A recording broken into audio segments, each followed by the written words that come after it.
Oke, bismillahirrahmanirrahim. Assalamualaikum warahmatullahi wabarakatuh. Pada video kali ini, saya akan membahas tentang shared hosting, dedicated hosting, VPS hosting, dan juga cloud hosting. Oke, jadi teman-teman semua, kalau kita ingin meng-online-kan website kita atau aplikasi kita di online sehingga dapat diakses secara publik oleh masyarakat di luar, oleh seluruh manusia di dunia ini, itu kita membutuhkan yang namanya hosting. Jadi hosting itu ibaratnya kita beli sebuah rumah atau kontrakan atau kos yang mana konten dari website kita simpan dalam hosting tersebut. Jadi ibaratnya hosting, kalau kita membeli sebuah hosting itu artinya kita sedang menyewa sebuah rumah atau kos atau kontrakan yang mana kita tinggal di dalamnya. Kemudian selain itu kita juga butuh yang namanya domain. Domain itu istilahnya adalah alamat dari rumah kita atau kos yang kita sewa. Contoh domain itu seperti ini, misal yagahoster.com. Nah, ini nama domain itu biasanya diawali dengan diakhiri dengan .co.id, .com, .go.id, itu sesuai dengan kebutuhannya. Misalnya di sini .co.id, dia maksudnya .co komersial dan ID berarti dia di Indonesia, atau .com itu juga komersial, atau ada juga yang misal Kemendikbud. Nah, Kemendikbud ini di sini kalau kita lihat www.kemendikbud.go.id ini ya, artinya dia .go itu government, jadi Kemendikbud ini berada di bawah pemerintah, kemudian ID Indonesia, berarti kemendikbud.go.id ini websitenya milik pemerintah Indonesia. Jadi itu sedikit kode yang ada pada domain ini tuh. Kemudian kita kembali lagi ke sini. Oke, jadi hosting itu terdiri dari beberapa jenis. Di sini ada 4 jenis hosting. Yang pertama adalah shared hosting.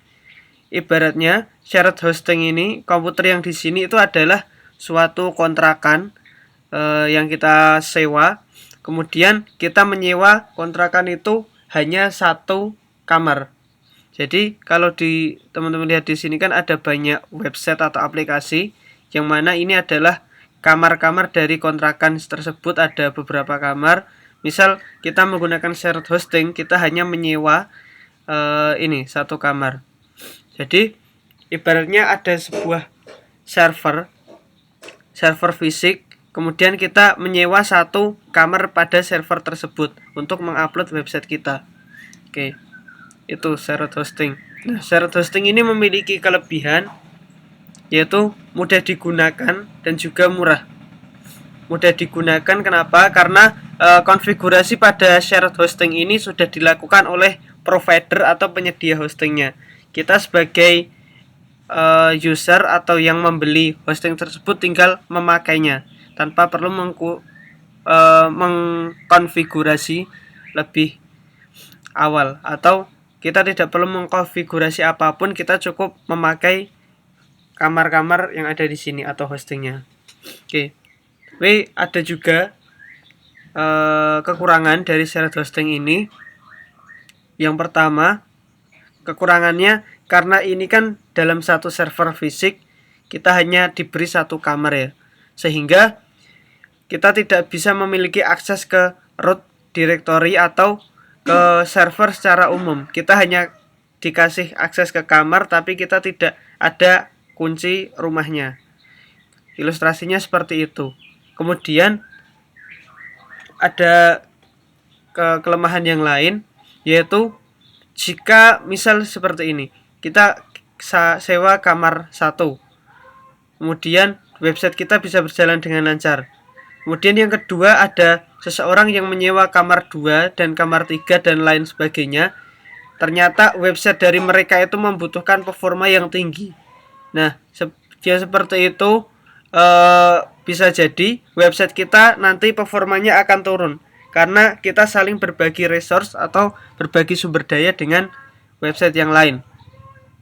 Kemudian tidak hanya itu, jika satu server ini down atau rusak servernya, jadi website kita dan website semua yang ada di kamar-kamar ini semuanya down. Kita tidak bisa melakukan backup atau mengamankan website kita. Kemudian dedicated hosting. Jadi dedicated hosting ini, dedicated hosting itu apa? Jadi dedicated hosting itu maksudnya kita menyewa sebuah rumah yang kita hanya sendiri tinggal di sana. Kita hanya tinggal di sana sendiri. Jadi kita membeli sebuah rumah atau menyewa pada jangka waktu tertentu, kemudian kita mengupload website kita di sana tanpa berbagi sumber daya dengan klien yang lain, seperti halnya pada shared hosting. Kelebihannya, kita diberi kontrol maksimum, kemudian kita bisa mendapatkan performa yang baik karena kita tidak perlu berbagi sumber daya dengan klien yang lain. Kemudian kekurangannya expensive, jelas, karena kita menyewa satu server fisik itu sangat mahal. Kemudian skilled IT staff need atau dibutuhkan teknisi IT yang sudah handal. Jadi di sini kita benar-benar diberi server kosongan yang kita harus melakukan konfigurasi terlebih dahulu. Jadi dari pihak penyedia server tidak melakukan konfigurasi tapi diserahkan kepada pembeli. Kemudian ada VPS. VPS hosting ini mirip juga seperti dedicated hosting. Mungkin saya akan membukakan di VPS hosting. Di jenis hosting, server utama dibagi menjadi beberapa server virtual dan setiap server didedikasikan untuk masing-masing situs web individual yang dapat disesuaikan sepenuhnya berdasarkan kebutuhan pengguna. Jadi VPS hosting ini ada satu server fisik, kemudian dibagi menjadi beberapa server virtual. Misalnya di sini ada 3 server virtual. Nah, dari server virtual ini itu kita diberikan akses secara penuh. Jadi misal kita membeli satu kamar di sebuah kontrakan, kita diberikan akses secara penuh.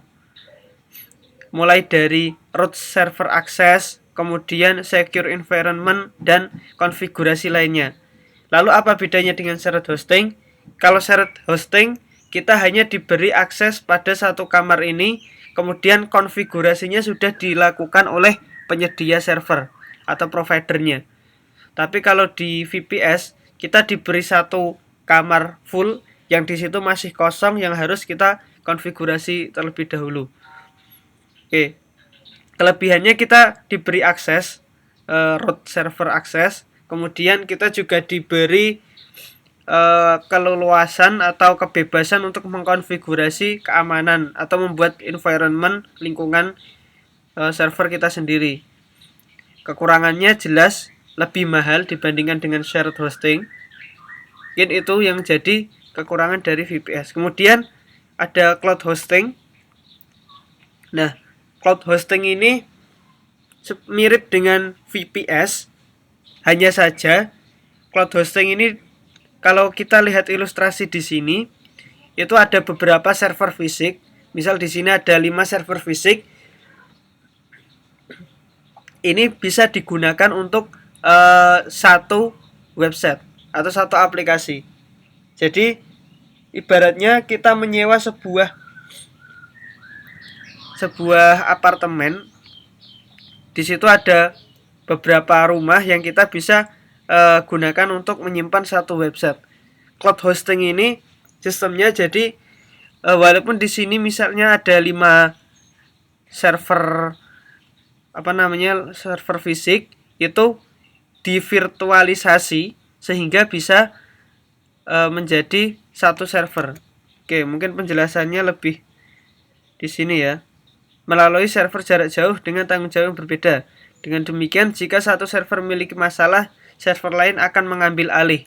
Nah, jadi keuntungan dari server cloud hosting ini, jika server satu down atau rusak, website kita bisa tetap online karena service yang ada di server 1 ini dialihkan ke server 2.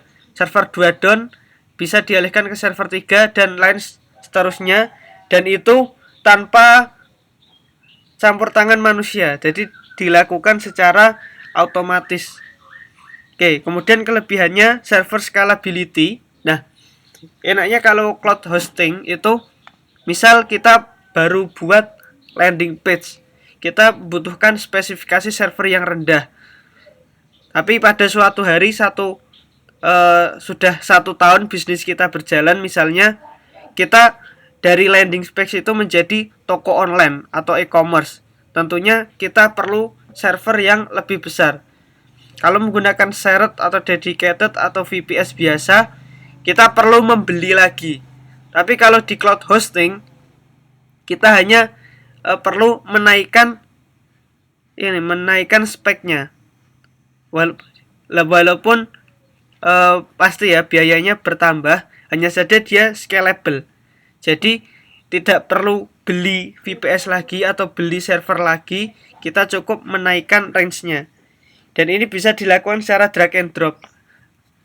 Jadi berbeda dengan dedicated hosting atau VPS yang kalau kita ingin performanya lebih tinggi, kita harus beli lagi, kita harus mengkonfigurasi lagi. Tapi kalau cloud hosting ini bisa disesuaikan dengan kebutuhan kita. Kemudian cost efficiency. Nah, seperti yang saya bilang ya, misal tahun pertama kita bikin landing page itu, kemudian kita ingin di tahun kedua ternyata sudah jadi e-commerce. Nah, sehingga di tahun pertama itu kita bisa mengatur resource yang kita gunakan atau sumber daya yang kita gunakan agar biayanya tidak terlalu tinggi. Kemudian di tahun kedua kita bisa menaikkan resource yang kita gunakan dan biayanya akan ikut otomatis naik. Kemudian kekurangannya advanced IT knowledge, kemudian insecure. Yang pertama, kekurangannya adalah dibutuhkan staff IT. Jadi jika teman-teman menggunakan cloud hosting, ini perlu memiliki dalam satu tim atau staff atau karyawan teman-teman itu yang memiliki ahli di bidang cloud hosting ini. Kemudian insecure, karena kita diberikan akses oleh keamanannya sendiri. Kalau teman-teman nggak bisa mengkonfigurasi keamanan dengan baik, otomatis server cloud kita tidak aman. Mungkin itu sedikit penjelasan dari macam-macam server atau hosting. Pada video selanjutnya kita akan mencoba mengupload website yang telah kita buat pada shared hosting, karena kita pada tahap belajar. Jadi saya akan mencoba mencari shared hosting yang gratis yang kita bisa gunakan untuk belajar. Oke, terima kasih. Sekian pada video kali ini. Kita akan lanjutkan di video selanjutnya. Assalamualaikum warahmatullahi wabarakatuh.